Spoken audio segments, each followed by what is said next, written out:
forensik RSCM.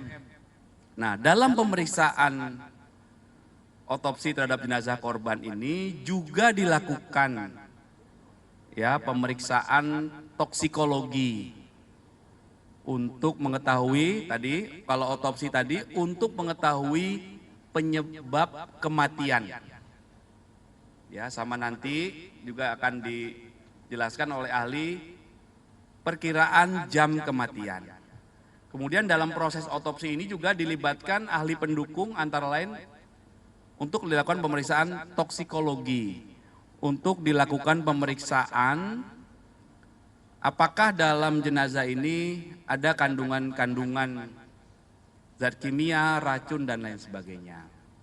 Kemudian pemeriksaan pendukung lainnya dengan mengambil beberapa sampel organ dalam korban itu dilakukan pemeriksaan histopatologi untuk melakukan pemeriksaan penyakit dalam. Ini kelompok ahli yang pertama. Kemudian yang kedua, penyelidik telah melakukan pemeriksaan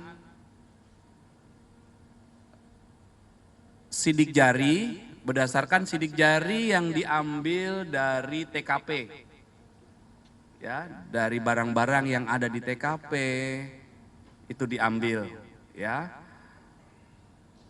Sampelnya, kemudian pemeriksaan sidik jari ini dilakukan oleh tim dari Inafis Bareskrim Polri. Kemudian yang ketiga, penyelidik juga saat melakukan olah TKP, mengecek barang-barang itu mengambil beberapa sampel DNA untuk dilakukan proses pemeriksaan DNA. Kelompok yang keempat adalah untuk melakukan pemeriksaan secara laboratoris terhadap barang bukti elektronik yang ditemukan di TKP dan untuk mengungkap peristiwa ini seperti laptop, handphone, kemudian CCTV.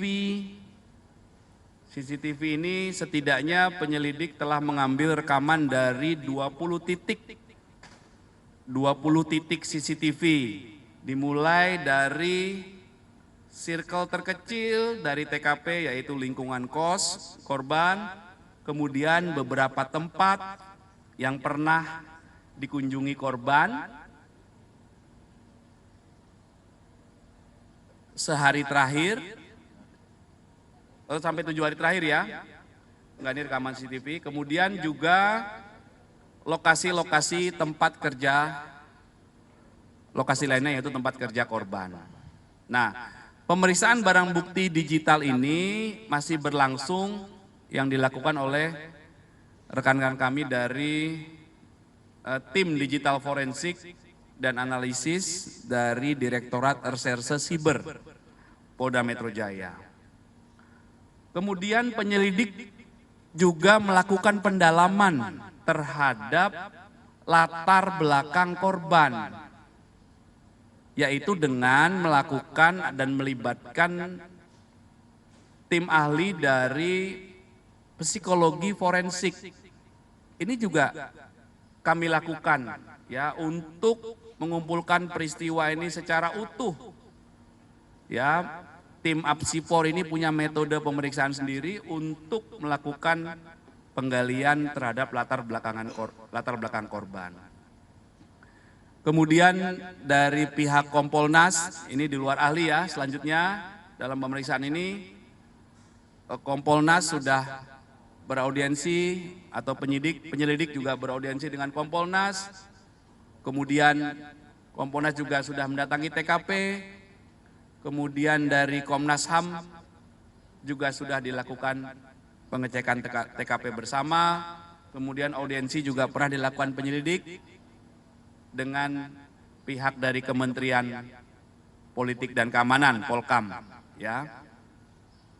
Jadi sekali lagi, sampai dengan saat ini penyelidik masih terus bekerja dan kami tetap berkomitmen akan mengungkap kasus ini secara terang benderang, transparan, sebagai wujud komitmen dari Polda Metro Jaya untuk melaksanakan tugas secara profesional dan proporsional.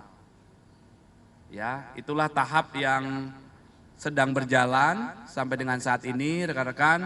Nanti apabila ada update lebih lanjut akan kami sampaikan kemudian, rekan-rekan, ya. Itu update-nya. Baik. Oke, silakan. Ada pertanyaan? Silakan, bentar, satu-satu.